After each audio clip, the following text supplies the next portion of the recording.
when he found that they were no longer happy as they had been during the golden days when Cronus was king. How very poor and pitiful they were.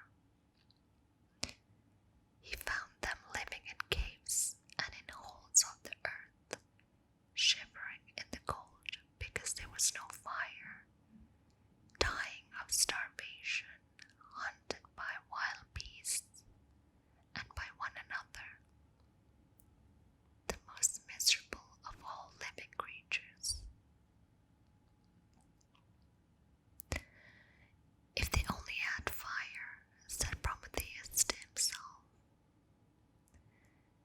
they could at least warm themselves and cook their food, and after a while they could learn to make tools and build themselves houses. Without fire, they are worse off than the beasts. Then he bravely approached Zeus and begged him to give fire to men, and that they might have a little comfort through the long, dreary months of winter. Not a spark will I give, said Zeus. No need. If men had fire, they might become strong and wise like us, and after a while, they would drive us out of our kingdom. Let them shiver in the cold, and let them live like the beasts. It is best for them to be poor and ignorant, that so we gods may thrive and be happy. Prometheus made no answer, but he had set his heart on helping mankind, and he did not give up. He turned away and left Zeus and his mighty company forever.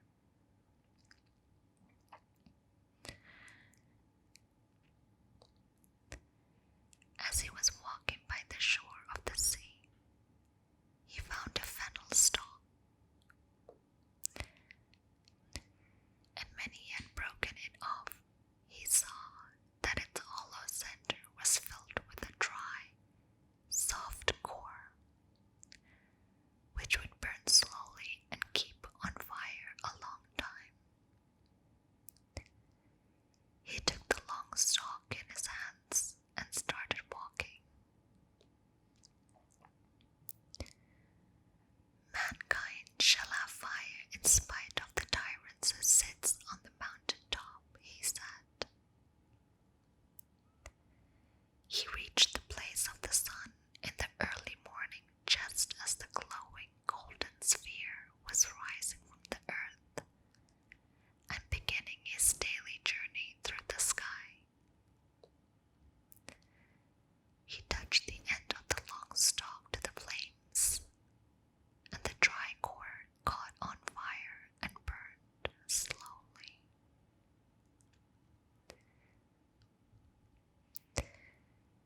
Then he turned and hurried back to his own land, carrying with him the precious spark hidden in the hollow center of the plant.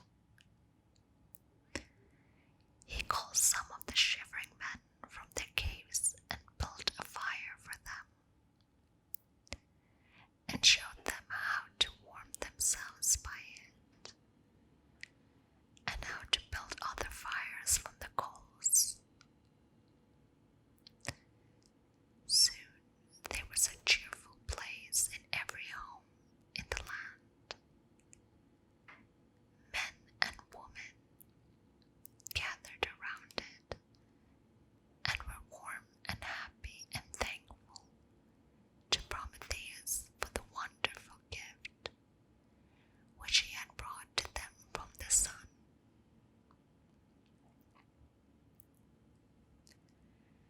It was not long until they learned to cook their food and to eat like men instead of like beasts.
farms with animals feeding on the hills, and the grain ripening in the fields, and this made him very angry. "Who has done all this?" he asked, and someone answered, "Prometheus." "Well, I will punish him in a way that will make him wish I had shut him up in the prison with his parents. But as for those worthless humans, let them keep their fire. I will make them 10 times more miserable than they were before they had it." Of course, it would be easy enough to deal with Prometheus at any time, and so Zeus was in no great hurry to do it. He made up his mind to make mankind suffer first, and he thought of a plan for doing it in a very strange, indirect way. In the first place, he ordered his blacksmith, Vulcan, whose forge was in the crater of a volcano, to take a lump of clay which he gave him and mold it into a form of a woman. Vulcan did as he was ordered, and when he had finished the statue, he carried up to Zeus, who was sitting among the clouds with all the gods around him. It was nothing but an ordinary lifeless body, but the great blacksmith had given it a form more perfect than that of any statue that has ever been made. "Come now," said Zeus. "Let us all give some wonderful gift to this woman." And he began by giving her life when the others came in their turn, each with a gift for the remarkable creature. One gave her beauty, and another a lovely voice, and another good manners, and another a kind heart, and another skill in many arts, and lastly, someone gave her curiosity. Then they called her Pandora, which means the all-gifted, because she had received gifts from them all. Pandora was so beautiful and so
examined inside of it without opening it.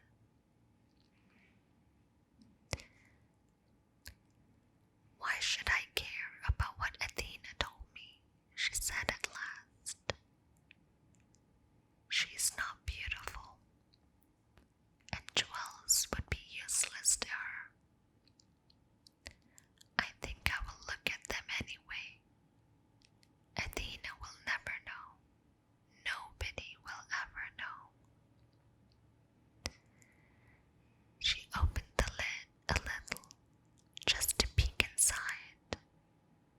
All at once there was a buzzing, rustling sound, and before she could shut it down again, out flew 10,000 strange creatures, with dead-like faces and bony and horrible forms that nobody in all the world has ever seen. They fluttered for a little while around the room and then flew away to find dwelling places wherever there were homes. There were diseases and cares. Until that time, mankind had not had any kind of sickness, nor felt any troubles of mind, nor worried about what tomorrow might bring. These creatures flew into every house, and without anyone seeing them, nestled down in the minds and souls of men, women, and children, and put an end to all their joy. And ever since that day,